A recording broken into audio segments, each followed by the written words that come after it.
I am Christina Clayton, one of the co-directors of the Northwest Mental Health Technology Transfer Center. Welcome to today's webinar, Healthy Teams, Dynamics and Tactics for Successful Working Groups with Dr. Kira Mauseth.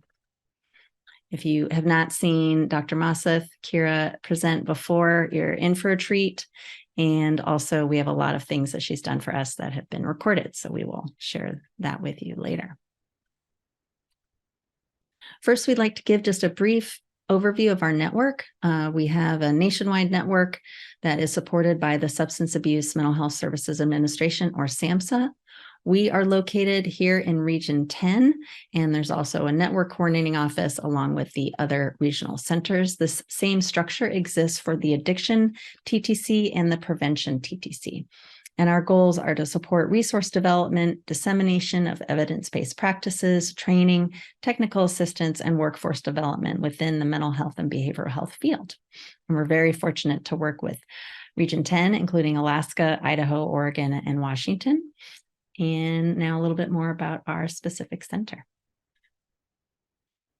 So we have the same goals as for the network as we shared, including accelerating the adoption of mental health EBPs and other culturally responsive practices, heightening the awareness, knowledge, and skills, fostering alliances and address training needs among diverse partners, and more importantly, probably than most things for you today, ensuring free availability and delivery of training and TA. So how do we do this? We do things like webinars, like right now. We record those so you can view them later. We have virtual learning communities for Region 10, online self-paced courses for anyone to take, newsletters, resource library, and we also have a podcast. And I love that Kira just shared with me as we were recording one earlier today that she was at a conference in Chicago and met a lovely person who listens to every episode. So I don't know who that person is, but thanks for sharing this around. It's been really fun to do and is a great way to get a bite-sized nugget of some of the same content. So our area of focus for the network is evidence-based practices for psychosis, such as CBTP and ACT, but we obviously provide content in all numbers of areas. And so we really prioritize equity and diversity inclusion, provider well-being, as well as many other topics like leadership and healthy teams like today. All right. So just a few pieces here. You are not on video, but this will be recorded. You will have the slides and you can get a certificate of attendance. It's not formal CEUs, but you can also, whoopsie, you can also potentially use that for your licensing bodies if that is necessary for you. For today, please note that we have our wonderful team, Peyton and Amy here on the back end, and they will be looking at both chat and Q&A, as I will also. So if you have non-content questions, please go ahead and put that in the chat. If you have content questions for Kira, Dr. Mauseth, to look at, or for us to get queued up at the end, please put those in the Q&A. I know this sounds like harping on something you probably already know, but we can't copy your question into the Q&A from the chat. And if it's in the chat, it might get buried. So it's really with the intention that we can get your question to Kira. All right. Just a little disclosure and disclaimer, SAMHSA funds us, but they do not have intimate, knowledge of all the content that we may present. And then also want to share that we have a short survey that we'll share with you at the end of the survey, of the webinar, and a survey will be mailed to you. We are required to share this survey, but we definitely want you to know we actually look at your feedback all the time. So we look at aggregate data around how you appreciated or didn't appreciate the content or the speaker, or what you'd like more of. There's a couple comment boxes as well, so you can share other thoughts with us, and we really look at all of it. So thank you ahead of time. Couple of upcoming events. We do have, it will be November soon, which is wild to me. But if you haven't seen an In Our Own Voice presentation by NAMI. It's really powerful. It is by people with lived experience sharing their recovery journeys and answering some select questions. And it's very powerful. So please hop on if you're interested. And then a different kind of topic we haven't done before, but is familiar to many of us that have worked with people in housing, trying to get housing, trying not to lose housing. So some behavioral health topics and tenants' rights coming up in another week or so. All right. Now to the good stuff. We are very excited to be back working with Dr. Mauseth, who is a practicing clinical psychologist who sees patients at Snohomish Psychology Associates in Everett and Edmonds, Washington, and is a teaching professor at Seattle University and formerly served as the co-lead for the behavioral health strike team for the Washington State Department of Health throughout the COVID response. That is how we first got to know her, I guess over 3 years ago, which is mind-blowing to me. She also owns Astrum Health LLC and consults with organizations and educational groups around disaster preparedness and resilience building within local communities. She has provided training to community groups and professionals, both regionally and abroad, as the co-developer of the Health Support Team program. Her work and research focuses on disaster behavioral health, resilience, and recovery from trauma, as well as small and large-scale critical incidents response and preparation for organizations. She's worked abroad extensively with disaster survivors and refugees in Haiti, Jordan, and Poland, and has trained first responders and healthcare workers throughout Puget Sound and United States, and currently serves in the adult mental health clinical seat on the Washington State's Disaster Medical Advisory Committee. So I think she must have cloned herself many times to do all of those things. Makes me tired just reading it.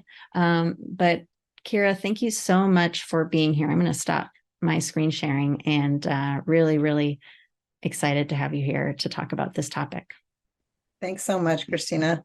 I leave my camera off because I don't want to hear all of that stuff either. It's I know. embarrassing for me to We got to find a different way. Yeah.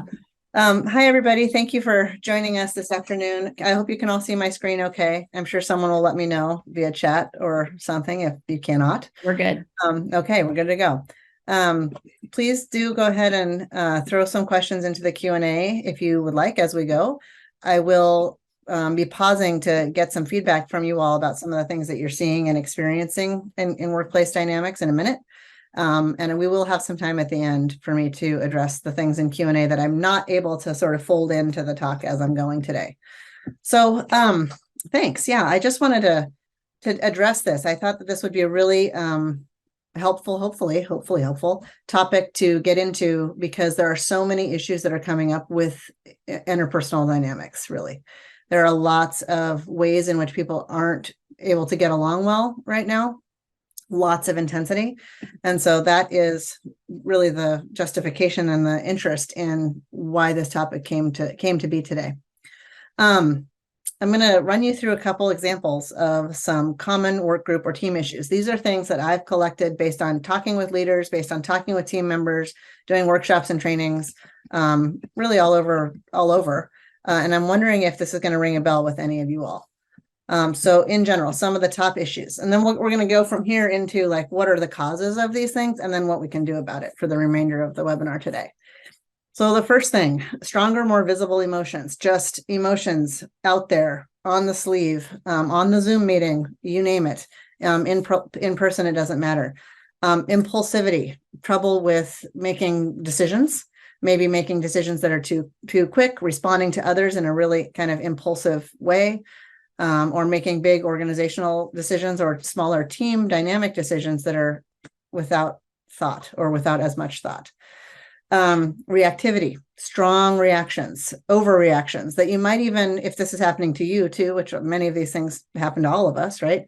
But if you are identifying with any of the things on this list, the reactivity could show up after the fact where you're like, man, I really strongly overreacted to that thing, that claim, that presentation, that email that was sent my way. That's really uncharacteristic of me, and that was weird.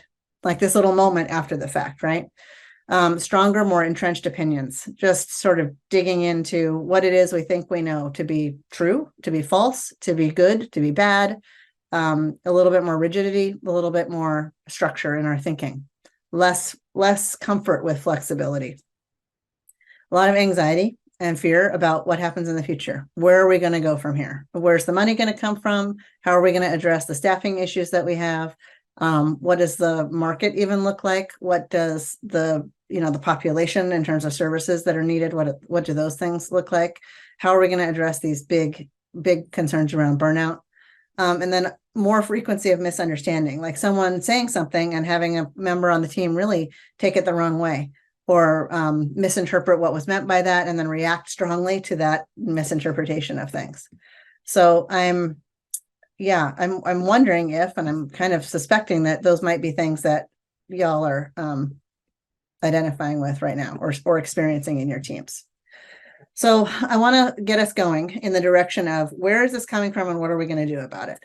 The context for behavioral health in 2023. I love this quote. Russell Acuff is an organizational psychologist. He did a lot of organizational dynamics work. A problem never exists in isolation. It is surrounded by other problems in space and time. The more of the context of a problem that a scientist can comprehend, the greater are their chances of finding a truly adequate solution. I really like this because we have to frame what's happening and what we're seeing and experiencing right now in the bigger context of what's going on globally, what's happening in our communities, in our families, that is influencing the way people are showing up at work, because we're all human, we're all part of other things, right? Besides just the work that we show up to do. And it plays a role in how we're feeling and how we're doing. So I would like to go ahead, Peyton. Oh, perfect. Launching a poll right now for you to participate in. I think this is the only poll I have today, if I remember correctly. So which of these things are you seeing the most of? Are you seeing cultural and social context contributing? Are you seeing burnout and availability contributing? Are you seeing difficulty with managing personal and home related things? Which is the biggest contributor? Okay, looks like most people are answering. Fantastic.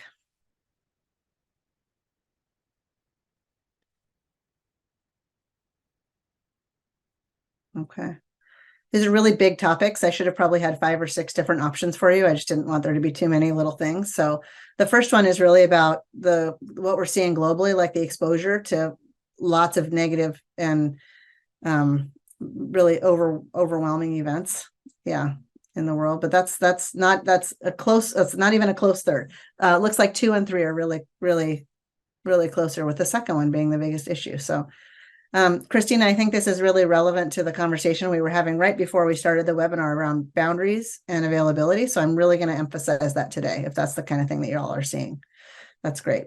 I mean, you know what I mean? It's not great, but it's definitely something that we can do something about and address. So, all right, we've got work culture, technology, burnout, and constant availability being clearly the biggest slice of the pie here in terms of the contributions, with difficulty in managing personal and family stressors as the second option, about 26%, and then the larger international, global, social, cultural context as a distant third, really.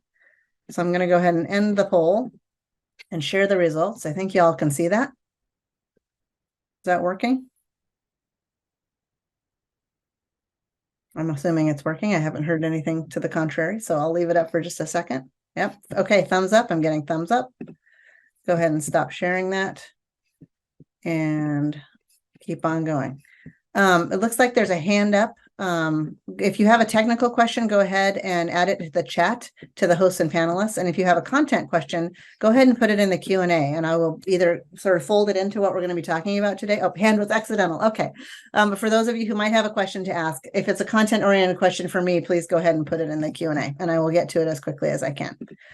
So we're gonna get into all 3 of these things. I'm not going to spend a whole lot of time on this because from an organizational perspective, knowing how valuable your time is as well, I don't like to spend a lot of time sort of admiring the problem. We do that a lot. People hem and haw, and we sort of like, oh, it's bad, isn't it? Yeah, it's bad. And then we don't know what to do with it. So we're not going to spend a lot of time doing that. But I do want to be clear on where the sources of a lot of the sort of physiological and neurological manifestations of this stuff are coming from that we're seeing. So number 1, the social and cultural context. And this definitely contributes to burnout and sort of this sense of resistance to change. It comes from the crazy things that we've lived through over the last 2 or 3 years. The way that technology increases our access to seeing everything that's happening to anyone, anywhere, all over the world at any time. It's right there, right in our phones, at the tips of our fingers. And that's helpful, certainly, for information sharing, but it can be harmful psychologically if we don't have good boundaries around how we expose ourselves to that and why, and how we know when we need to take a break from it and to what extent we are using it versus it using us. So this awareness and the ability to be connected all the time, it's not all bad. Nothing is all bad, really, in this sense of technology, but it's dangerous if we don't have good boundaries and parameters around how to use it, right? So being aware and having awareness needs to be done in a way that's meaningful and in a way that's sort of structured for ourselves individually. And I am absolutely not going to sit here and tell you what your boundaries should be around how much exposure you have to those things at all. That's individualized. I have my personal limits for TV and news and scrolling through things. There's a sense of helplessness. Christine brought up in the chat just now, a sense of helplessness around there's all these things happening and I don't know what or if I can even do anything about that. And that certainly contributes to our sense of compassion fatigue. It certainly contributes to secondary traumatic stress when we're exposed to a lot of horrific things. And we want to try as best as we can. And I struggle with this too. I'm not saying that I have the perfect formula for anything, but we want to try and focus our control and our agency on what it is that we can actually do in this regard. And there are many ways in which each of us on a local or a community or a family level on an individual basis can contribute to global and social change in a way that we want to, in a way that's meaningful. So the second piece around availability and constant technological sort of bombardment. I talk about this on a regular basis. This is around sort of a global commitment, a cultural commitment within each workplace, within all the teams that we are each part of. Even if you wouldn't consider yourself as being part of a team, anybody that you're working with on a regular basis and that you're associating with in terms of your job or occupation, that has the potential to have those same kinds of team dynamics, even if you don't consider yourself as part of a work team. What I mean by this is that just because the technology makes it so that we can be available all the time doesn't mean we should. In fact, the opposite is true. We absolutely need to identify what the healthy boundaries are for us around when we're working and when we're not working. And we need to support each other in changing the culture around that.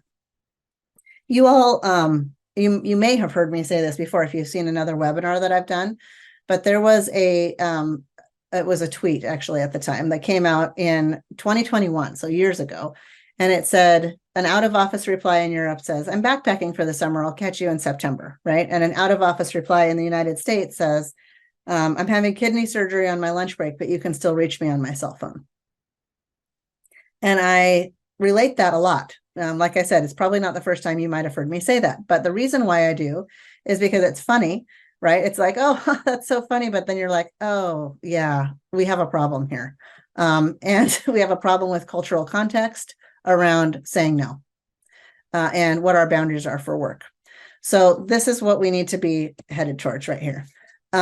Clear distinctions for each of us individually and our work teams around when we are on duty at work, when we are on call, if that is part of your role. If you do behavioral health services and you're a clinician, right, you might have crisis hours, you might have on-call availability. That's fine, that happens. But what are the parameters around it?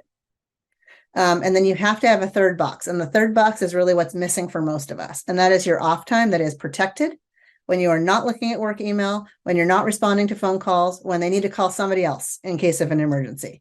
If there is not yet in your work group somebody else as an option, then part of that structure needs to change around who can be available to support. I have worked with leadership in groups before who have said, you know, we're told we have to be on duty 24/7.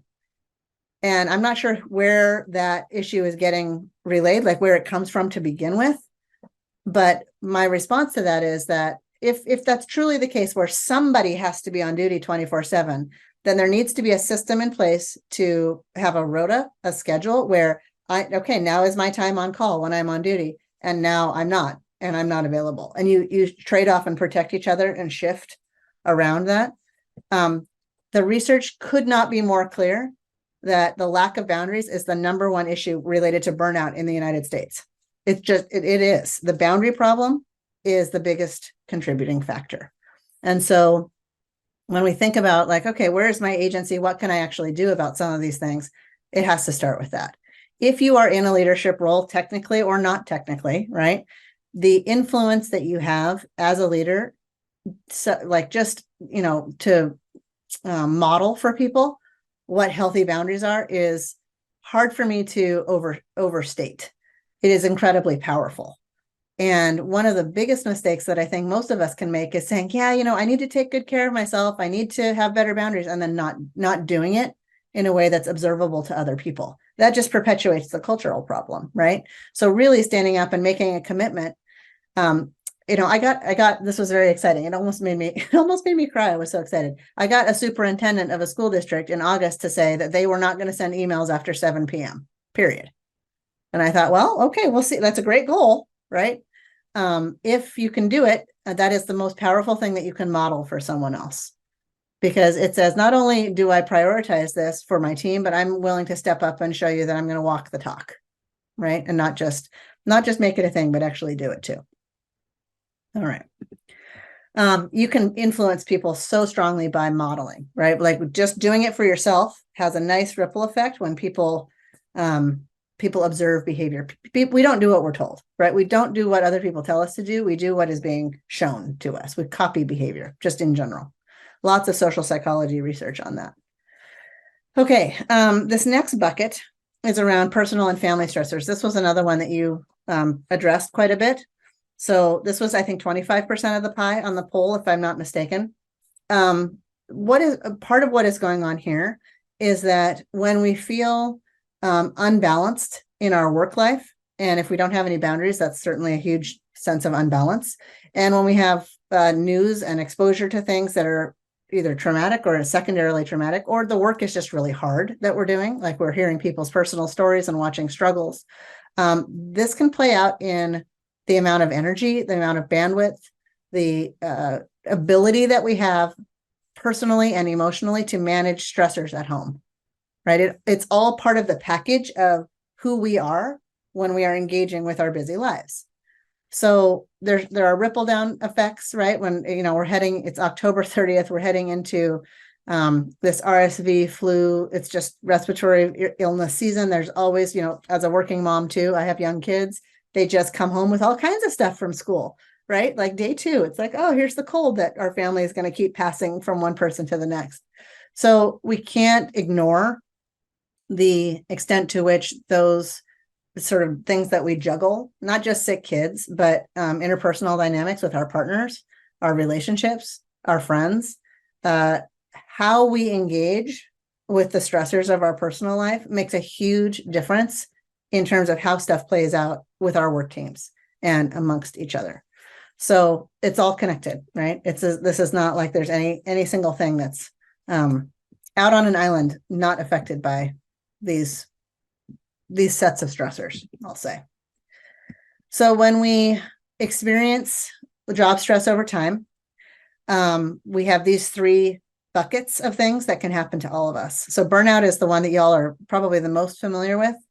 It's the most common across the United States, and not just in the United States. This is a math problem. So burnout is net negative, right? It's when you have too much going out, emotional energy, physical energy, attention, mental space. You have too much going out and you're not filling it back in. You're not able to recover that time and that energy and that brain space in whatever you're doing in your off time, assuming that you're having and using off time. So burnout is the biggest thing. Compassion fatigue certainly is a big player for anyone who does healthcare, education. When you're hearing about really things that people are struggling with, other people are struggling with as part of your job, right? We're all exposed to struggles. But what I mean here really, that secondary traumatic stress that can show up like compassion fatigue, where you just shut down your empathy because you cannot bring yourself to engage in an emotional way. You just can't care anymore. And I don't mean that you don't want to. I mean that you feel like you can't, like that there's just no more emotional energy to give. And then moral injury is really intense feelings, intense anger or shame or guilt. This happens when you just cannot do your job the way you want it to do, the way you think it should be done.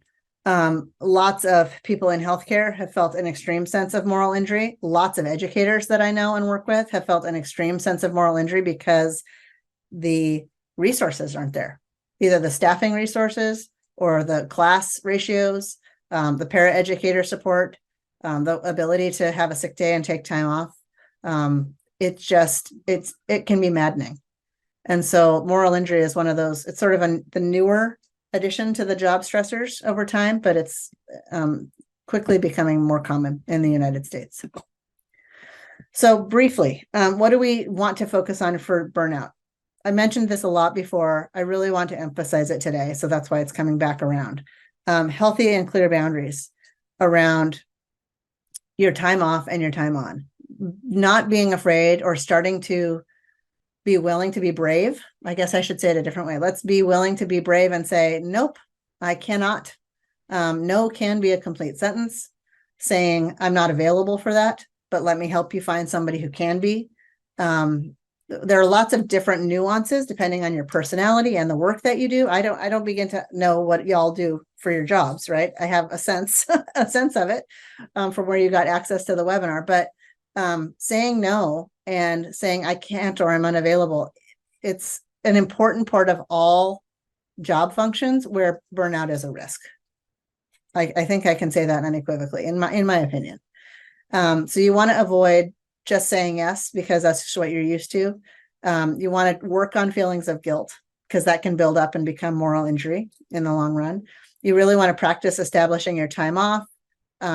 Start with, if you really don't do this at all, if you don't have good boundaries, start with a tiny chunk of time on a day that is not a work day for you, like a couple hours, and make it a window that you protect. No matter what, you're just going to start with a couple hours where you're not checking email or not answering the phone and dealing with work stuff. And then slowly over time, expand that window over the next couple of months so that you have a day or two, right? Or your evenings or something. Everybody's schedules are different. So just start with a window that works for you and try to expand it and protect it. And then use a coping plan too, right? Make a list of things that are going to refill you, because burnout is what happens when there's not that balance in input and output. All right. So what can we do? We're going to talk about strategies and tactics here. I'm going to spend the next 45 minutes sort of breaking down what the best options are for behavioral health, I should say workplace behavioral health support when it comes to these really, really tricky group and team dynamics. So just some definitions. I don't want to get called out for this. So strategies are the action plans that take you where you want to go, and tactics are the individual steps, just as a point of definition. So key issues. These are the things that we want to try and address through our strategies and our tactics. We want to figure out how to manage through crisis, manage through these unknowns. There are lots of upheavals and changes that are happening in all kinds of sectors, including healthcare and behavioral health all over the United States. There is fear that comes with that. That is natural. And we got to figure out how to manage through it as effectively as we can. And I don't mean manage like in a technical sense, although some of you are probably managers and leaders. That's not what I mean. Everybody has the potential to learn how to manage personally in the best way possible for them. And the way we do that is going to be broken down into these three categories. So the first one is process over content. We're going to focus on how we do things, how we listen, how we engage with other people, how we respond to the need rather than the content, because the content varies dramatically and it changes very quickly. So we're going to focus on process. We're going to focus on effective communication. We're going to focus on some really classic sort of standard de-escalation tools and how to communicate as effectively as possible with your team members. And then I'm going to share a model with you that I developed called Adapt and Thrive. There is, I'm looking at the questions in the Q&A, which I will definitely try to get to. The last one that says, our team has grown from 4 to 9, which has changed a lot of dynamics, not to mention more personalities and needs. Food for thought on consideration when there's this much growth. I don't want to sound I don't want to sound over optimistic. I really don't. But my perception of new team members is opportunity. You have the opportunity to create a work culture with new people on the team where the boundaries and expectations and the health is prioritized. And so I think that's good. And I do think that's a hopeful opportunity in a very legitimate way. There are some losses associated with that because it changes the mix of how the personalities engage. But whenever you have new people, I do think you have the opportunity to create a healthier work culture for everybody that was already part of the team and as well as for the new people who are joining. So I see that as being a really good thing. And I'll share more in a minute. All right. So the first thing, overall goal, big overarching thing, managing through crisis and unexpected events. They are going to continue to happen. Like disasters happen, emergencies happen all over the United States, all different kinds. We are thankfully, at least in these northern latitudes, heading away from fire season. But it'll come back around again. In Washington, at least, we now are with rain and potentially mudslides. There are other issues that come up that are weather related. Disasters are going to happen and critical incidents are going to happen. So the strategy, the big picture here is to create a really structured and clear response. Most companies, all school districts are required to have a disaster or emergency response plan, but almost nobody actually knows where it is. Usually in a binder on the top of somebody's shelf someplace, if it's paper, and nobody's looked at it in a while. So this is about being really clear and having a process that you establish for how to respond to critical incidents, for sure. So the tactics for this one, you need to identify key roles for the people that are attached to the job or the job description. So somebody in role X is responsible for doing activity Y. Like you have a communications person, so somebody is responsible for that. You also, from a tactical perspective, need to develop your understanding as a team of how people process stress, right? That's part of what we're going to be doing today. How we handle stressful events, how stress and trauma are related to each other, so that you can understand what you are going through on the team, and then also what some of your team members are going through. If you're getting very strange behavior from somebody that seems unexpected, it might not be that far off in context. And so developing your knowledge base and your information. Increasing member awareness around behavioral health in general, like what does that look like? What kinds of things are really common issues that most of us face so that we can start to destigmatize some of the behavioral health stuff that's happening all over the place. Develop a response plan and make sure people know what's expected of them. What is my role in this job? And who are the other key people associated with it? And then work on creating cultural norms around expectations for support. So when there's a smaller scale incident, when it's a personal loss or a tragic incident that's affected an individual team member, what is the response for that? What is I hate to say protocol, but like what do we do as a team to support someone who is going through an acute stressor, a tragedy, a personal loss? What are the options for that? How can we formalize that experience and that process for people? Okay, specific goal number 1, focusing on process over content. So for those of you who are clinicians and who do clinical work, you've heard this before. This is not it's not a new thing in clinical psychology or social work or therapy at all. It's been around for decades and decades. It is a brand new thing in terms of its application to organizations and group dynamics. Process over content is clearly in the clinical realm, and it has not yet been applied over here in the organizational or group dynamics realm that I'm aware of, but it should be. So that's what we're going to try and advocate for. That's what I'm advocating for. This is a hard sell for a lot of people who are really content focused, right? Content is the product. It's like what the things are that you're doing. So it's a hard mental transition to prioritize the how rather than the what, right? The what is what has to get done. But the reason why the how, I would argue, is often more important is that the how can dictate what actually gets done. If you don't listen to the people on your team, if you are a contributing member of the team, but you're not listening to them, then how do you think that's going to affect the product and the end result of the work that's getting done, right? But if you focus on the how, so every time you have a meeting, you're tuned into really paying attention and listening to what the issues are that are being related to you, how you are coming across, the eye contact that you're making, the investment. Are you distracted if you're on Zoom and you're working virtually with people? Are you checking your email the whole time that you're on your team meeting? Or are you actually investing some of your emotional energy in learning more about what's going on with the people that you're working with? I would argue very strongly that the way we listen, the way we behave, the way we respond to other people, the way we respond to questions, the process that we use for how we engage with our team is 75% of some of the important strategy here. The content is going to change constantly, and it's going to be influenced by outside forces that we can't do much about. And so what we really want to do is focus on what we have the agency and the empowerment to do, which is how we're listening, how we're responding, how we're engaging. The specific goal number 2, maintaining effective communication. Boy, this is easy to say, and it's a little bit more complicated to do, for sure. Strategy is to develop insight and awareness about the tone, the nonverbal messages, the response patterns that you have when you are stressed or trying to get things done. That's, again, how do you react? How do you respond? What is your level of insight and awareness around the way that you communicate with your team members? I'll tell a story to you really quick. One of my colleagues got asked to go and support a team that was really struggling after a recovery from a big natural disaster.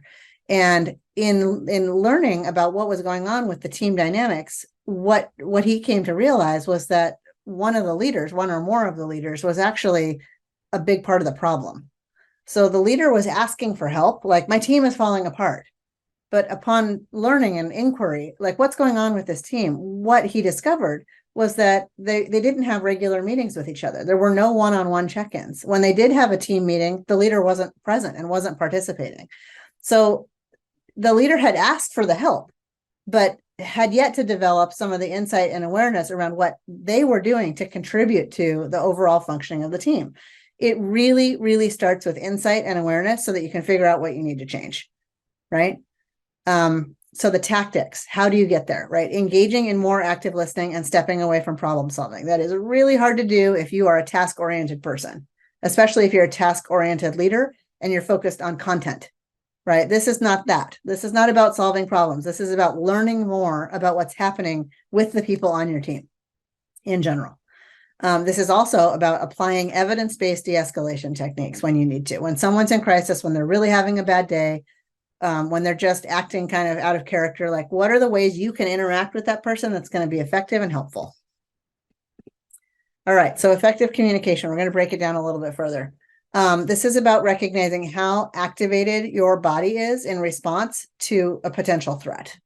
So I talk about the limbic system a lot in my other webinars. The limbic system is the emotional reactivity center of the brain that is responsible for fight or flight or freeze. We cannot communicate effectively at work when our limbic system is in charge of our communication. I'll just say that unequivocally, and I'll repeat myself. We cannot communicate effectively at work when our limbic system is influencing and responsible for our communication. It does not matter if you are a leader. It does not matter if you are a team member, right? If your limbic system is in charge of you and how you're behaving, you're not going to be able to effectively communicate in a workplace kind of a setting. So part of the job is developing, again, that insight and awareness around, am I scared about something? Am I reacting in a fight or flight or freeze kind of a way? Like, what is influencing me? What's going on at home? What are these stressors that I'm exposed to that are going to influence the way I respond to other people, right? How activated am I? If your limbic system is the boss, you are in the red or the orange zone, and you do not want to be there. You want to be down in the yellow or green. You also want to recognize where other people are. If the person at the party that you're talking to is in the orange or the red, you are not going to be able to solve a problem with them that day. You also want to try and apply what I call a challenge mindset. So a challenge mindset is, at work, what are my options? What are my resources? And what's my first step? A threat mindset is, oh my gosh, freak out, hide, run, fight, like react angrily. Like, what are you talking about? Like shoot off an email impulsively, that overreaction, right? That is a threat mindset. That is an emotionally based, often illogical, not always, but it's a defensive, impulsive response to other people. And when we apply a challenge mindset, this is prefrontal cortex. This is work brain. This is like problem solving. Like, what are my options? What am I going to do? What's the most effective choice here? Now, I get it, right? When you're mad, sometimes you're mad, and mad is okay. It's not bad to be upset, but you got to figure out how to control it and what to do with it. Being angry is a common expression of all kinds of other things, right? It's like, it's okay to be mad about stuff. But we don't really have a good handle on what our alternatives are to anger. So nonverbals are part of it. I'm going to talk about that in just a second. So we're going to break it down. We're going to break it down in a sec. I want to advocate here for active listening. Christina knew what I was going to say. Look at her comment in the chat. Christina added, I recently heard a great summary. When someone's upset, you can ask, would you like support or solutions? Great, simple question. That is what active listening is really all about. I'm looking at this slide and I'm thinking, I don't know why reflect back isn't in bold, but it should be too. Active listening it's the thing. We all need to be doing this more. And I'm going to be honest with you, most people don't do this well.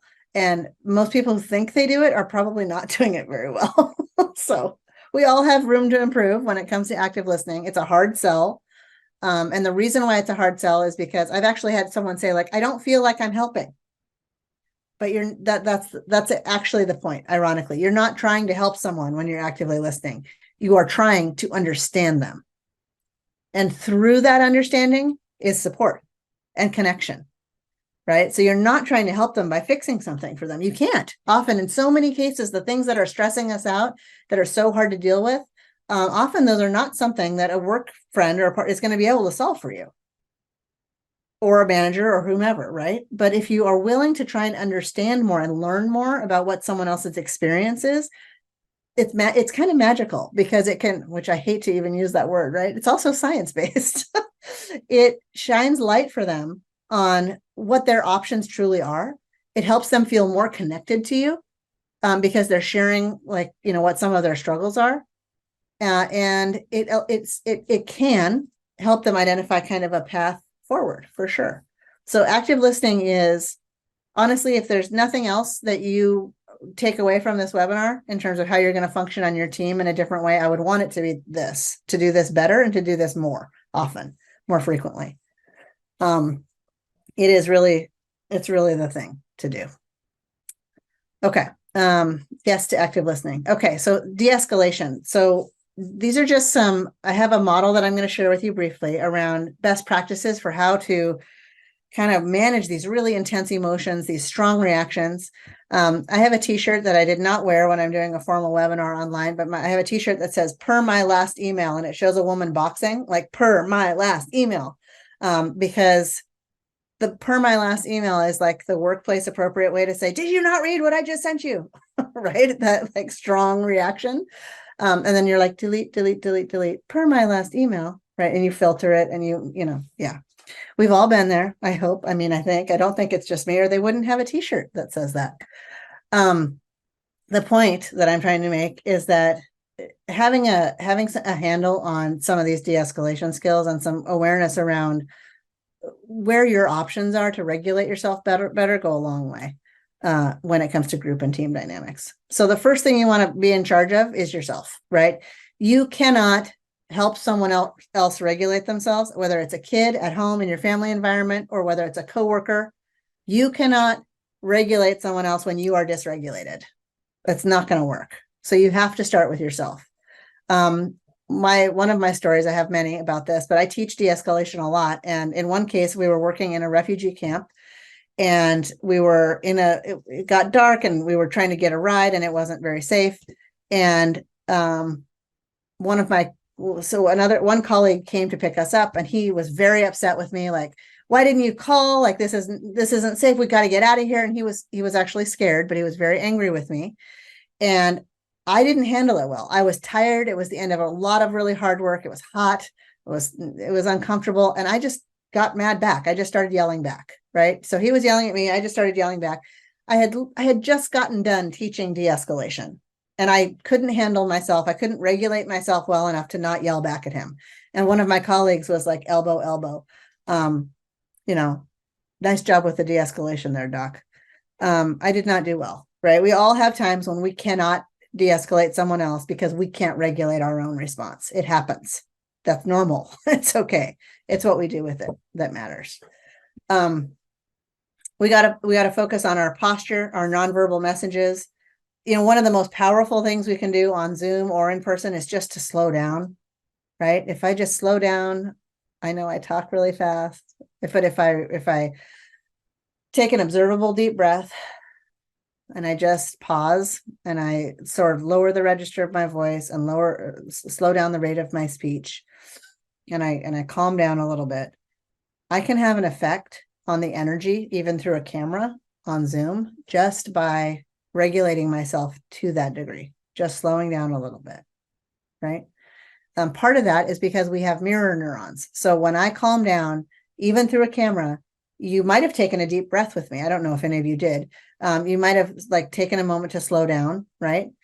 This is the biggest piece of that. When you are working in a work group, when you have your team meeting and people are mad at each other, and there's lots of intensity, be aware of what you are contributing to in terms of the stimulus in the room, right? Think about what your walk-up song is, what your vibe is. My 5-year-old is a stormtrooper for Halloween. Yeah. And he will go around the house humming the Darth Vader Imperial March, like dun, dun, dun, dun, dun, dun, dun. Like when he comes into a room, that's how he announces himself. Think about the energy that you're bringing into a space. For those of you who are working in person with people, what is the vibe of the room, right? Please don't be Darth Vader when you enter the room because you're having a hard day. I mean, he doesn't do that because he's mad. He does it because he thinks it's cool, but he's 5, right? So we have some control over the energy that we want to bring to the space that we're part of. The next thing about de-escalation is just being aware of the area, being aware of colleagues and resources, and knowing, what you can do if, right? Just not getting tunnel vision if somebody's upset and you're focusing on them. If you really lose sight of sort of the bigger picture and what you're doing in the meeting and what the goals are, it's really helpful to just pause for a minute and develop that awareness so that you can focus on the person who's upset, listen to their concerns, and then also sort of make sure that you're staying separate from that, making sure that you're not just sort of getting tunnel vision on the person who's angry or upset and then letting things land personally, but you're kind of taking a bigger view, a bigger picture, and being aware of what's around you, and what is the context in which this person is operating. This is probably the most important piece of de-escalation for those of you who are less familiar with it. In clinical psychology anyway, we call anger a bodyguard emotion, right? Anger protects people. Anger is very easy to access neurologically in that limbic system. It is socially more acceptable to be mad than it is to be scared or sad. There's a lot of grief right now. There's a lot of grief over what's happening currently. There's a lot of grief over what's happened in the world in the last several years. And so much of that grief is expressed through anger, right? Anger is just right there. And grief and sadness and fear are really much more uncomfortable for people, right? They're deeper, they're more uncomfortable. I call them clinically like the emotional hairball. It's like the deep stuff that's really uncomfortable that we don't like, so we kind of avoid it. And anger is how stuff gets expressed. So if you can use active listening and figure out what's going on underneath, with a colleague who's upset, who's stressed out about this or that, even if you've heard the same complaint. And I've heard this a bit from people. Like, I have a colleague in my team who just complains about the same thing over and over and over again. It's like, but so there's a reason why they're doing that, right? What is that really about? What is the true complaint under the complaint? What is the true concern, right, that they're experiencing emotionally? Is it that they're not heard, and that's why you keep hearing the same thing again and again and again, that they're not being heard? Pretty much the only way you can figure out what that is by doing some active listening to get to the root of it, right? What's really happening. And I've seen this work a lot. If you can figure out what's going on underneath the anger, it is the most powerful piece of de-escalation you can find. The only other thing I want to mention about active listening and like digging for feelings is that you really have to be aware of differences in cultural communication. So Christina's comment in the chat a minute ago that said, would you like support or solutions? That's wonderful. That I really appreciate that question. And it absolutely works with my cultural background is what we would call low context cultural background, meaning I can, like my husband can ask me directly, like, do you want me to listen to you or do you want me to help you fix something? And I'll just tell him like, no, I just want you to listen. Just sit there and listen, right? Direct. If someone is coming from a high context cultural background in terms of their communication, that might be rude. And so you want to be a little bit more circumspect and a little bit more gentle with how you ask that. You can still ask it, but you want to kind of ask around it. You don't want to, you kind of want to make a couple mild suggestions and see how they respond. And then settle back into more listening if they push back against you asking questions of them. So, or I'm sorry, if they push back against you offering solutions, then you would just settle into more active listening. But you wouldn't want to be as direct if someone is coming from what's called a high context cultural background, because that would be, high context cultural communication is where it's more rude to be direct with things, basically. I just want to make sure that point is clear when it comes to trying to understand someone else's feelings about stuff, because it can overlap. And we're all part of a cultural dynamic that tells us how comfortable or familiar we should be with directness. And it's different for everybody. And this last quote from C.S. Lewis, too, that I wanted to share. I sat with my anger long enough for her to tell me her real name was grief. I think it's really powerful.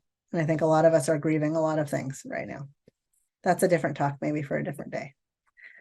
The final piece of the SAFE model is to engage support, right? So if you have a conflict, if you work with a high conflict team, if your team meetings devolve and people are pointing fingers and being upset at each other, you got to talk to someone about it. You have to be willing to process that somehow, because your body and your brain will store up that conflict of that team dynamic, and it'll show up, with your kids, or with your friends, or with your work group again, or with your manager or your supervisor. Like your body and your brain remember when you've been exposed to conflict, and it builds up in your limbic system to protect you against the next potential threat or the next potential conflict. So, sorry, somebody asked me to go back really quick. I really just want to emphasize that you can't pretend it doesn't happen, right? If you have conflict with people, if you have a therapist, wonderful, access them. If you have friends that you trust, or even other people at work, as long as you're not contributing to sort of gossiping and spreading things about other people, right? But a trusted source of a colleague who you can say, hey, I had this interaction and it was just really intense for me. Would you mind listening for a minute? Anybody that you can share it with, or even journaling about it. If you don't feel comfortable talking to somebody else, just processing it through and not just pretending it didn't happen. Yeah. Okay. That was for Trenda. Yeah, no problem. Okay. No, Christine, I hope that came across okay. I love active listening. I think it's fantastic. We just have to be careful about how direct we can be.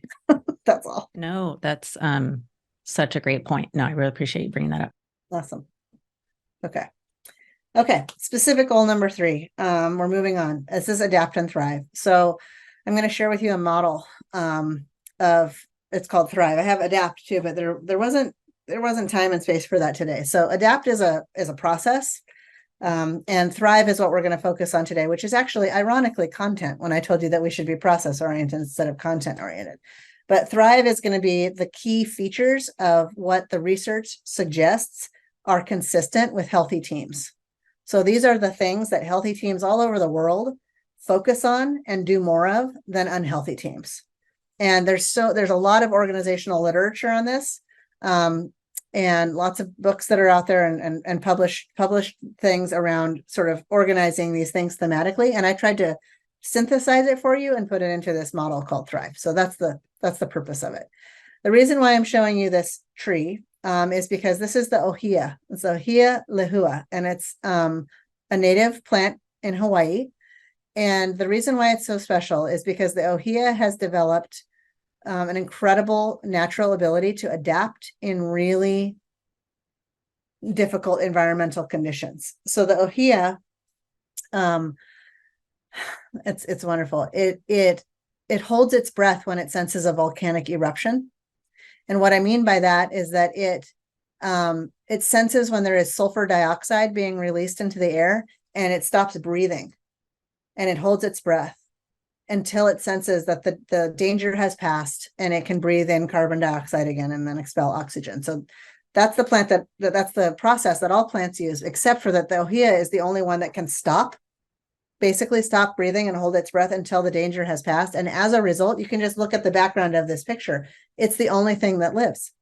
It's the only thing that's able to survive in the context of a volcanic eruption environment because it has learned how to adapt. It's not for this webinar today, but the primary ingredients of resilience, which we are going to talk about very briefly, are purpose, connection, adaptability, and hope.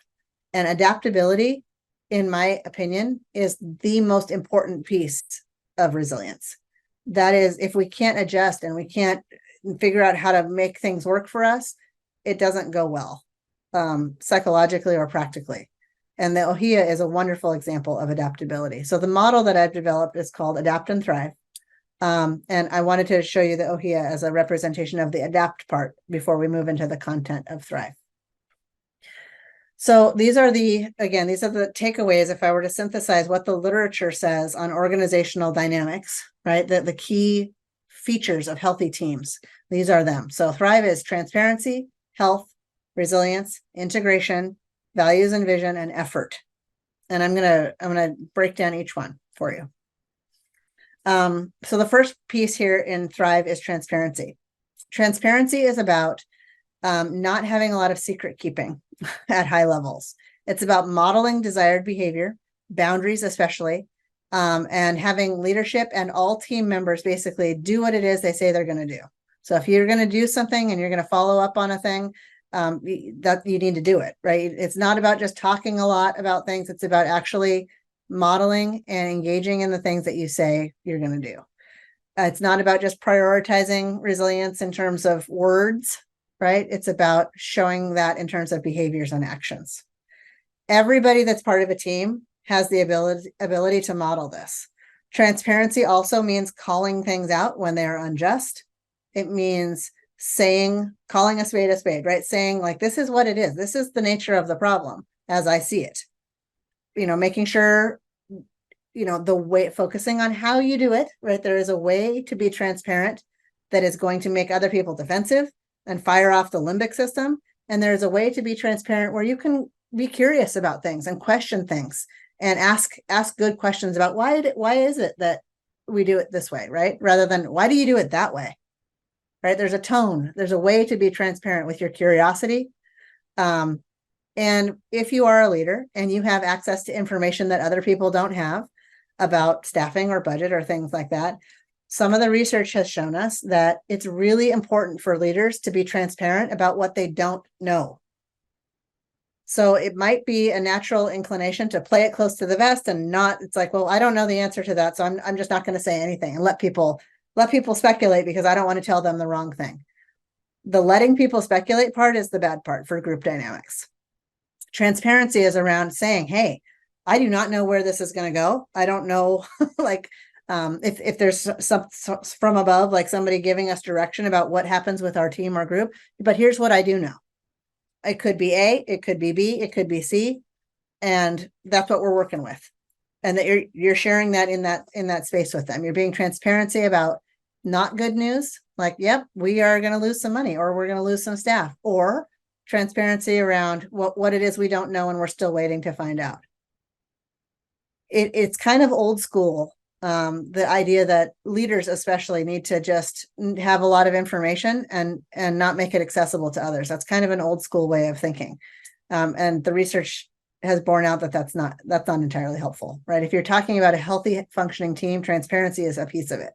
Clarity around what's known, backing up your goals, your mission with your behavior, modeling things that are important to the group in general.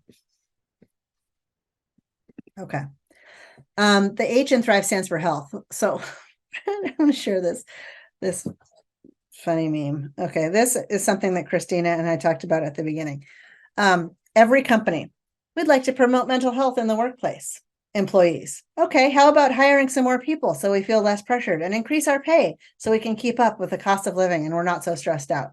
Every company. No, not like that. Try yoga. Right? No? Okay. It's really hard to get good feedback about humor on Zoom. Yeah, it's tough. Health and well-being are not an option anymore. Nothing could have made that more clear than what we've been through in the last 3 years. But what do we do about it, right? Let's not just talk the talk. Let's walk the walk too.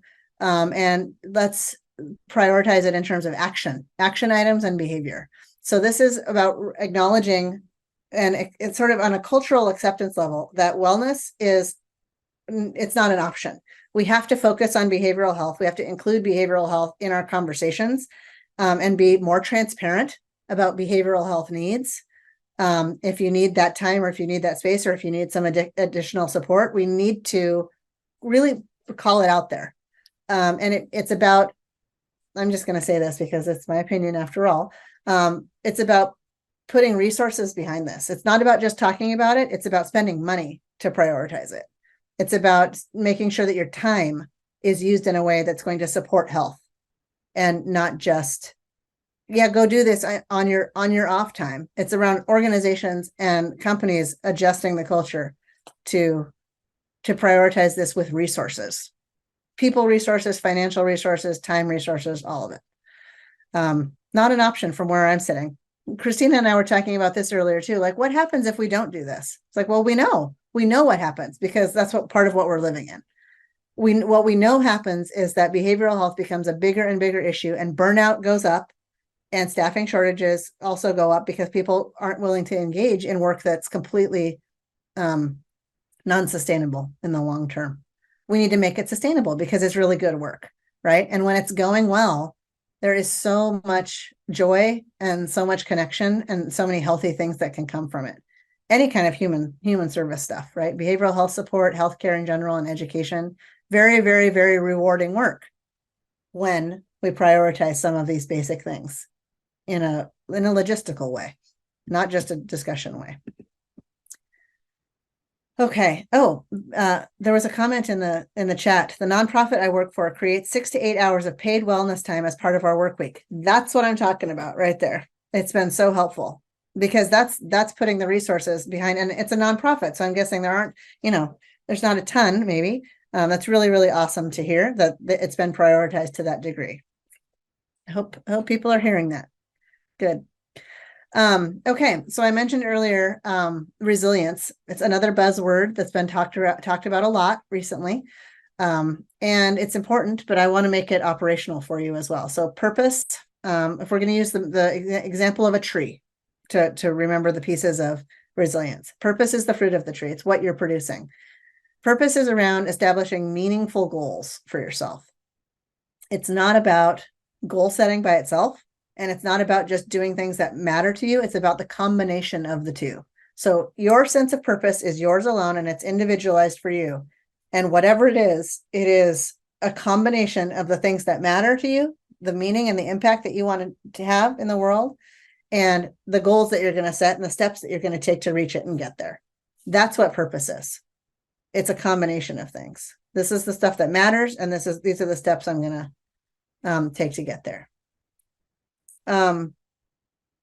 Connection, the roots of the tree. These are our people. This is our faith community, our colleagues, our family members, our friends, our recreational sports league. Connections also can be pets. It doesn't matter what kind of connections we have, and we certainly don't want to judge other people's. We want to recognize that connection is a vital component of health, and it took a beating during the pandemic. All of our social connections, some of our professional connections. I read something interesting that said one of the types of connections that really dropped off dramatically, obviously because of distancing and isolation and whatnot, was the people that we saw on a regular basis, like maybe a barista at a coffee stand that you didn't really like. They weren't a friend. They weren't at the level of a friend, but you saw them regularly enough and you liked interacting with them, and you'd say hi and how are you and good and you would see them enough, and then they just disappeared from our lives. So many of those connections were just broken or lost. And so it's all different types of connections too, right? They don't have to be all very personal, knowing all these things. There's different connections in different ways. Connections that are people who are helpful for you, that you trust to tell, to talk about really hard work stuff with, right? There's also connections for fun, like people that give you fun and relaxation and enjoyment. So lots of different types of connections, no wrong way to have it, but we all have to have it. Those are the roots that support us. Adaptability is the trunk of the tree that sways in the wind, right?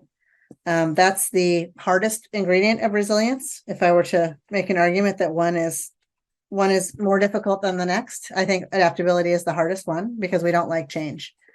I think I saw a comment, I'll go back and look at the Q&A in a minute, around people being so resistant to change now. I think it was one of the first questions in there. If you're super burned out and you've been asked to do nothing but adapt for the last 3 years, of course you're going to be resistant to more change. It's exhausting. What we want when we're tired and burnt out is just for things to be the same for a while so that we can get our feet underneath us and feel like we have some kind of control, right? And then maybe consider changes later. So adaptability tends to be compromised when we're asked to do it so much that when we are in any kind of recovery space, what happens, and this is normal, is that we really dig our heels in and resist any further attempts to change, and we double down on the things that we think we know or the things that we should be doing. It's like, nope, I'm going to do it this way, and I'm tired of being told to do it XYZ and purple. I want to do it this way because that's what I know to be effective and true. So it is a very, very common thing that when people have been asked to change so much, they tend to then, after a while, dig their heels in and say, just no, I'm done. And that's a problem because we do have to continue to adapt. So part of it is adopting this mindset that new doesn't have to be threatening. All right. New doesn't have to be personally upsetting. So it's how you process, surprise, surprise, how you process the new that matters in terms of how it feels. Hope is the final ingredient of resilience, and that's the moss that grows on the north side of the tree. Hope is always part of really, really, really dangerous, dark, distressing times. It's usually not what we're paying attention to because we're dealing with crisis, but hope is always there. Hope is incredibly powerful. One study, I should have put in reference list for you, but one study has found that there are significant increases in gray matter volume for adolescents and teenagers who experience hope on a regular basis. Their brains are bigger. That's incredible. It was a good study. I looked at it. It was solid. I'm kind of blown away by that, but also not, because I know how powerful hope is. Hope is really one of the most powerful things that we have available. Now, here's the trick. For people who have experienced racism and discrimination and lived experiences that have told them through whatever means that certain opportunities aren't available, right? You can't do this, you have to do Y. This is available for them, but not you, right? Whatever those things may be, that can influence the feeling of hope, because hope is based on realistic opportunity. So if you feel like you don't have access to things or opportunities for things, you might have less hope as a result of that. Hope is the only one of these ingredients of resilience that is influenced by cultural experience. So we can do something with that, right? But what that means is creating realistic opportunities. That's what that means. Paying attention to where the gaps are and looking for ways to expand the idea of like opportunity here and there in a creative way when maybe those things weren't accessible before. Okay. Integration is the I in Thrive. We're going to wrap it up soon. There are 3 levels, and I put them upside down, like 1, 2, 3, because it starts with number 1 at the bottom. This is the foundational level of integration. Integration in organizations and teams can be perceived in many different ways, but these are the ways that I think from the literature they all come together. Number 1 is personal integration with your brain, your limbic system and your prefrontal cortex. Is your whole brain involved with your contribution to your team?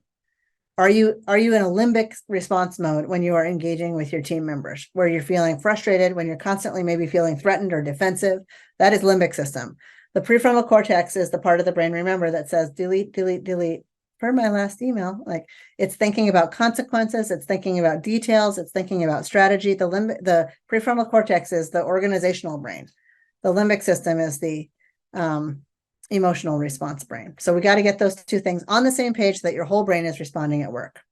Level number 2, is there integration amongst the team itself? Are we clear about what it is we're doing here? And when there's so much cultural upheaval and so much change, and there's new people coming and going, we got to get back on the same page. So that needs to be prioritized. Like, okay, what it is, like, let's remind ourselves, what are we doing?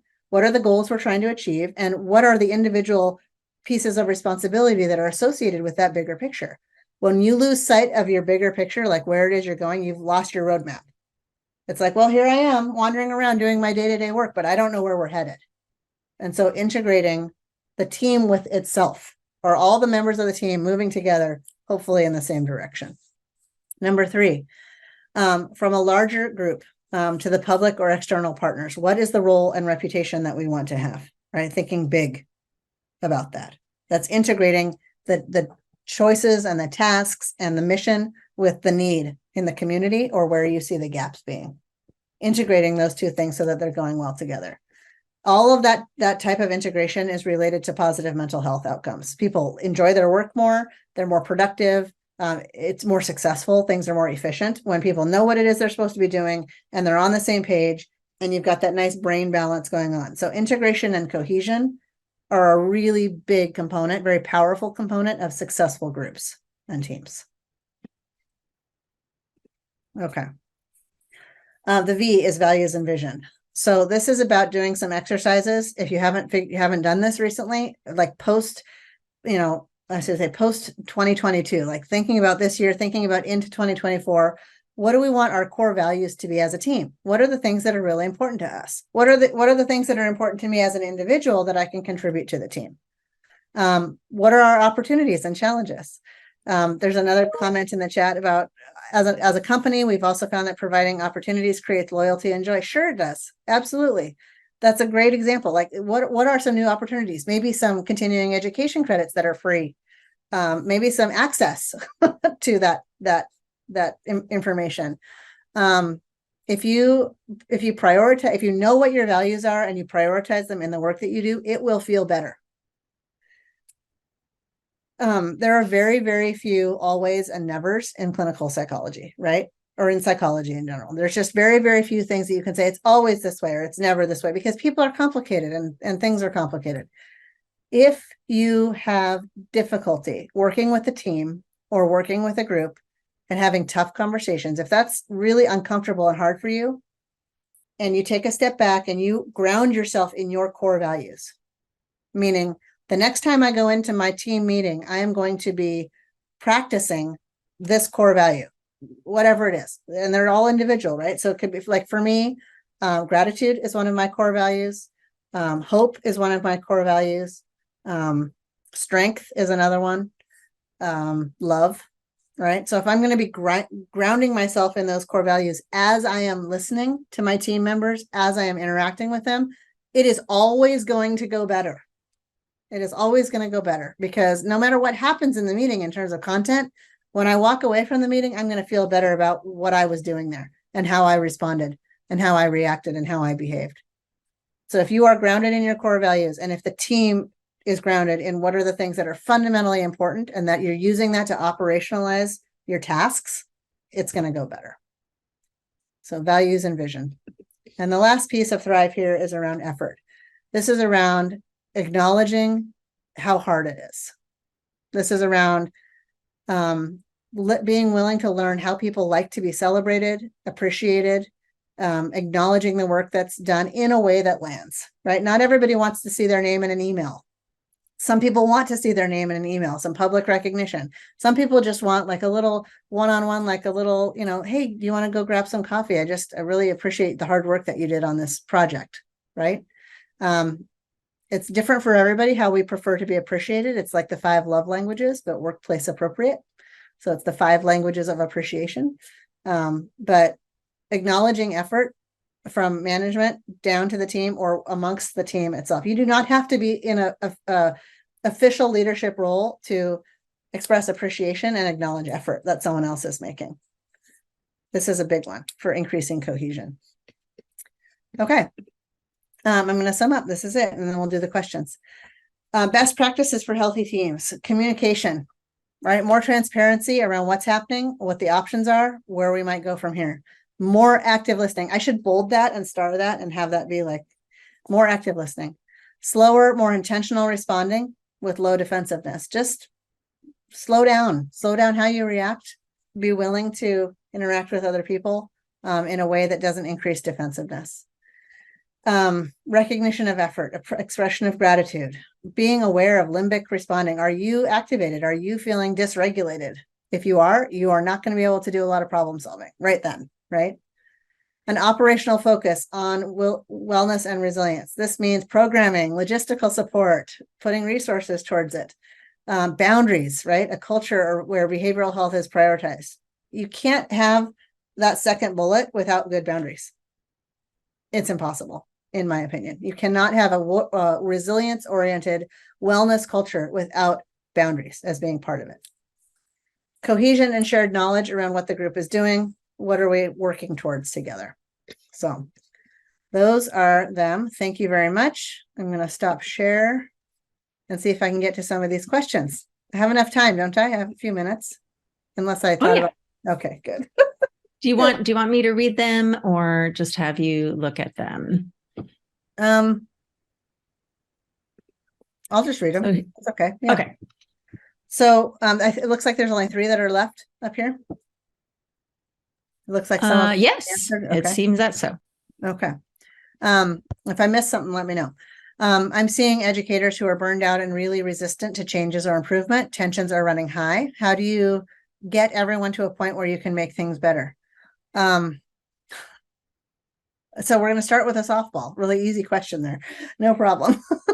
So no, this is really tough. And especially for education, honestly. Education and healthcare are the 2 sectors that I'm most worried about in terms of how I feel like people are doing.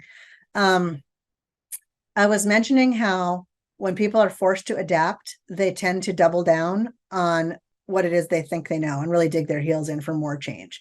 So the first piece as a clinician, I would say, is to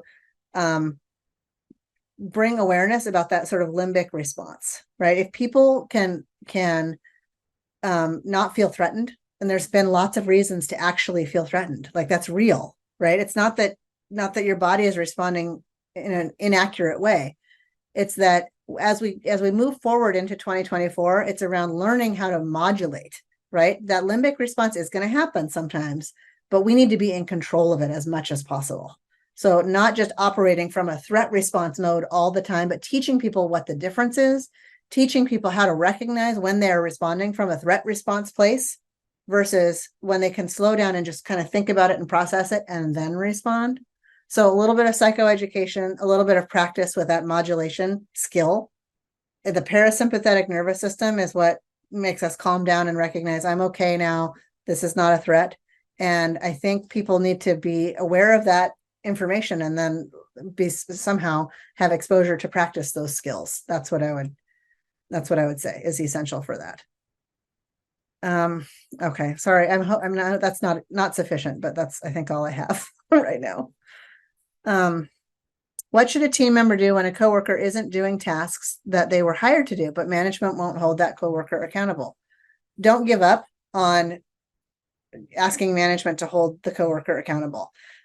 Like, I think it's important to decide what role is appropriate and reasonable for you to play in how you handle it, like based on your personality, on your role in the team. and orient yourself back to those core values again and say, okay, what can I sleep with well at night? Like, how can I engage with this challenge that's going to be enough for me? Right? If I'm constantly angry and frustrated because this person isn't doing their job, I need to do something different, whether that's talk to them or talk to the manager. There needs to be a different way to engage with the challenge that I can live with. It's going to feel good to me because it's consistent with my core values as a person. So really remind yourself, like, what are the ways in which I can talk to this person or talk to management that's going to sit well with me, feel good to me, and also hopefully get something done then. If you are, I don't know who this is that wrote this question. If you are a psychologist or a therapist or a behavioral health person, you can look up some the Dear Man skills as part of DBT and see if that will help management change their mind. Well, and I'd also say I've had the experience where people are hired and maybe they aren't onboarded properly, and they may not have either understood or interpreted their roles. I also want to know, what happened if you approach this person about something specific, hey, I'm noticing you're not doing X task. Are you aware that that's part of our job? So I think that's an issue. And then, going to the other extreme end, if the chain of supervision isn't helping, go to HR. If it's really clearly, obviously in a task and the person refuses, the supervisor just lets it go by, doesn't care. I mean, there's all sorts of ranges of options, I guess I would say, but it's certainly frustrating, and it's certainly, but I guess always trying to find out more information and then, take that next step. Yeah. Not that anyone asked me, but no, I totally agree with you. My experience. Thank you. I totally agree. And I do think that because there's been so much turnover, the issue of the lack of training, like people are thrown into jobs and it's just like, oh, I didn't get trained. I don't know what to do. Like what you were saying, like they might not know. And that's a really important thing to remember. It might not be like an intentional like slacking off of any kind. It might be just that, they were never made aware, and that's part of the speed at which all of these things are happening. So excellent point. I totally agree with you. 100%. Okay.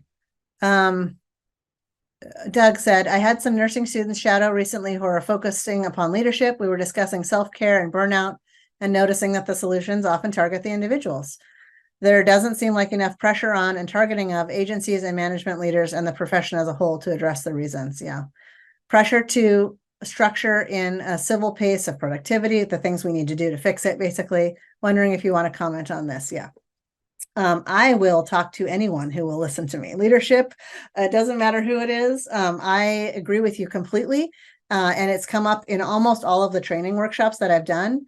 And I'll give you a couple examples. Recently, I've worked with a few of our health districts in Washington State, and the people who hired me to come work with the team both said, you need to talk to management and leadership. And they have then subsequently set that up for me to have these exact same conversations with management and with leadership. So there are agencies who are listening and who are passing it up the chain. So I think that's good news. Certainly isn't happening everywhere, but management and leadership are being confronted with this reality that it's not going well for a lot of people. And so they have to do something about it. And I will absolutely share it with anybody who is willing to listen. So, yeah. Oh, Amy, I don't know if, were you the one who asked, somebody asked, what are the problem solving? So the question was, would you please repeat the piece of quote challenge mindset? Yep. What are my options? What are my resources? And what's my first step? That's it. What are my actual options? What are the resources I have available? And what is my first step? How am I going to start? That's the opposite of that fight or flight or freeze response. That is practical, like anything from a flat tire, like, oh, I have a flat tire. What are my options? Right? Who can I call? What are my choices here? What are my resources? I have AAA. I have this friend or I can do it myself, right? Whatever. And then what am I going to do first? I'm going to call and say I'm going to be late for work, and then I'm going to get out of my car and change a tire. So, yeah, options, resources, first step, problem solving. Oh, is there another hand up? Well, there's a hand up, and Melissa, if you are wanting to ask a question, I don't know if you can type it into the Q&A, or we can in the short period of time, try to unmute you. I'm going to do that and see. You may not want to be on camera. So do you want to try to speak? Let's see. Ask to unmute. Magical unmuting. I don't know if this doesn't always work, but all right. Well, you can feel free to send us an email. We will, certainly get to anything that we didn't cover today, because I know we are getting close on time. But if you can type it into the Q&A, we will certainly be getting to that if we can. Yeah. All right. Thanks for being here, everybody. Yeah. Thank you, Kara. Always so informative. I did want to just share a little bit. Yes. Thank you. Get back to our presentation. Your feedback is really, really, really important. So if you can just take a minute, we'll put the link back into the chat, but really, really helpful to get your input on this and other content. If not right now, but Peyton might be or may already have put a link to our archived webinar page, which has a lot of Kira content as well. And someone asked, what was the name of the book you mentioned about management? Maybe Amy is going to be able to figure that out. I don't know if I did. I don't know. Okay. I don't remember a book off the top of my head. All right. There is one. I used to have it around here on my desk, but it's about leading through crisis. Basically, It's about best practices for leadership in crisis management. So I don't know if that's the name of it. It's something crisis, something. Anyway. Yeah. Sorry. All right. Not helpful. My brain is tired at whatever. No, that is. Thank you, everybody, for making time here. Please take a breath, slow down. Thank you. Appropriate. Thank you always, Kara. Thank you, Peyton and Amy. And thanks to everyone who made some time today. I hope it will be useful, and keep on keeping on. So thank you, everybody. Take care. Thanks, everybody. Take care.